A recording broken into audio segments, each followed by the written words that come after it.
What is up, everybody? This is Lyle, No Hippie Trucking and Transportation, coming at you from the Loves in Polk City, Florida. We got out to Florida about 48 hours before our delivery, so we're just going to chill out here till tomorrow. And this load is the official load that puts him over the 30,000 miles, and he's going to be well over 30,000 miles before he gets dropped off in Utah. Now, I've been speaking about one of my videos coming up was going to be a video about my first trainer and how bad that experience was. And that's probably going to be this next video coming up, but I didn't want to do that video without giving props to my second trainer. And the reason it came to my mind was I was talking to somebody on the phone yesterday that's thinking about coming to Prime. He's a little bit older.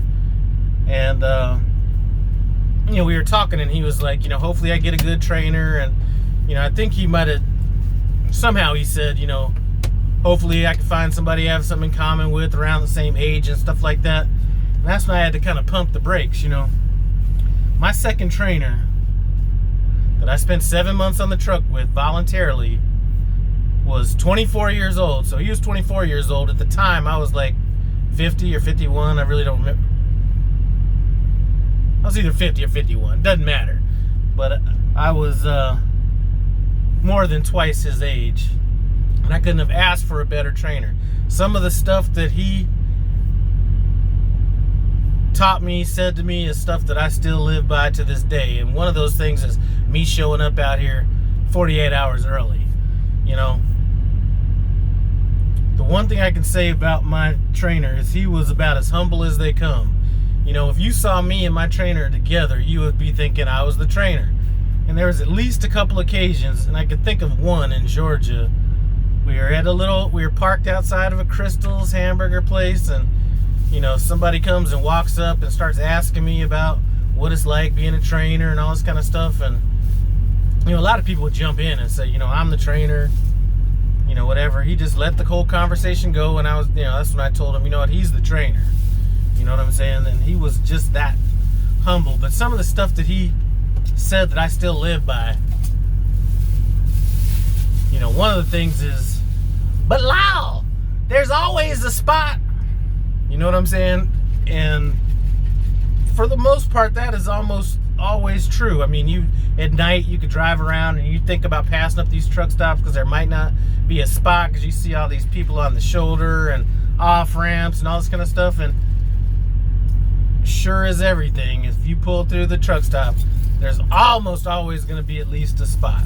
So one thing I can say is I have never spent the night on the side of a road or on an off ramp. The closest I've came to anything like that was like maybe parking in the cut a little bit, like maybe kind of off in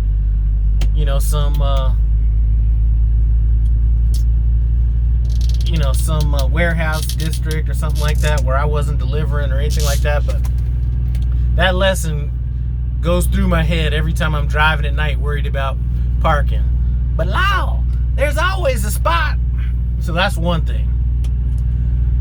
The next thing he taught me was, and this is totally different than my first trainer, but I remember us getting a load. We were out in, I forget where we were at. Anyway, it doesn't matter. We got a load, and the load was going to be picking up like the midnight. I think the load was scheduled to pick up between midnight and 4 a.m. or something like that. And it's like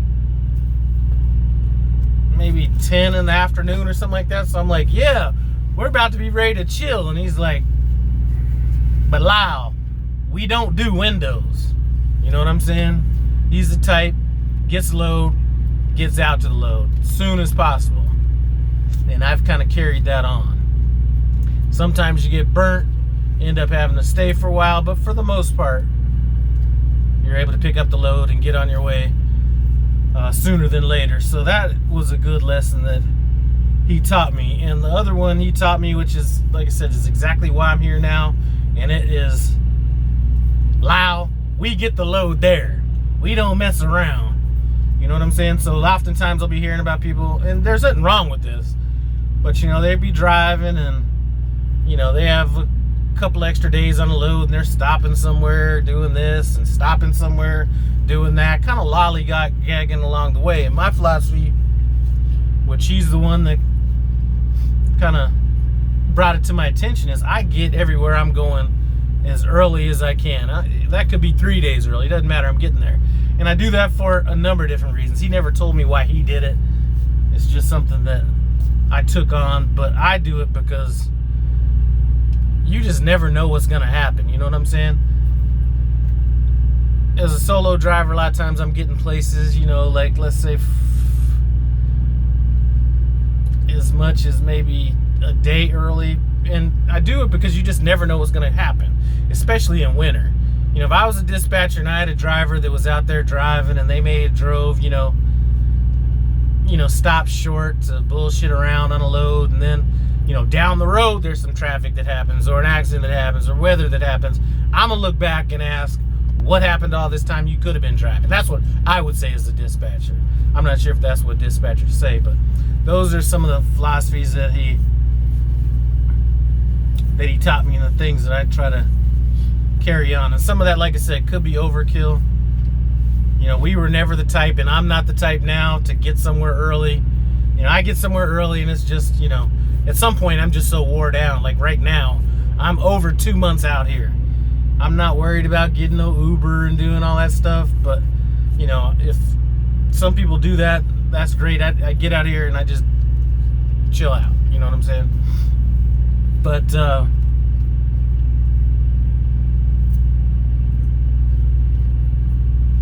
you know, I just kind of wanted to mention this before I kind of talk about my first trainer. The reason I didn't do a video about my trainer when I first got off the truck was it was just too raw at that point. You know what I'm saying? I would have been going off way more than I am now, and memory's starting to fade a little bit. The main points are still there. There's really not any anger to be associated with it like there would have been had I done that video back when it first came out. But, you know, if you are thinking about coming to Prime, or you're lined up to come to Prime, or you're, you know, about to get with your TNT trainer, you know, try not to have any prejudice. And I don't mean prejudice in, like, you know, the typical prejudice, but don't have any prejudice as far as age, things like that. You know what I'm saying? Because you just never know. Anyway, that is that's about it.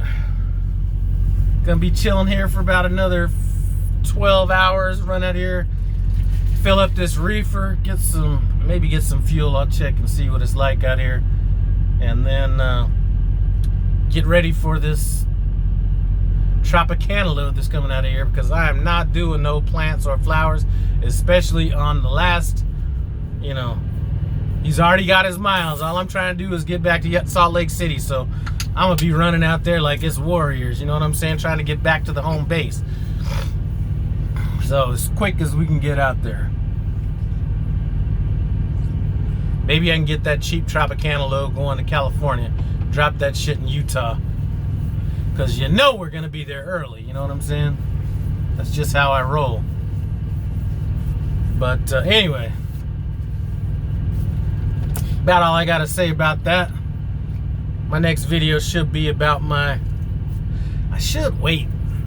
You know what? If you happen to still be watching this video, should I do that video about my trainer, my first trainer, the next video, or when I'm at home and I'm really relaxed, if you know what I mean? I don't have the same tolerance to alcohol that I used to have before I got into trucking. Anyway, I appreciate you guys stopping by No Hippie Trucking and Transportation. As always, comment, subscribe. I'm out.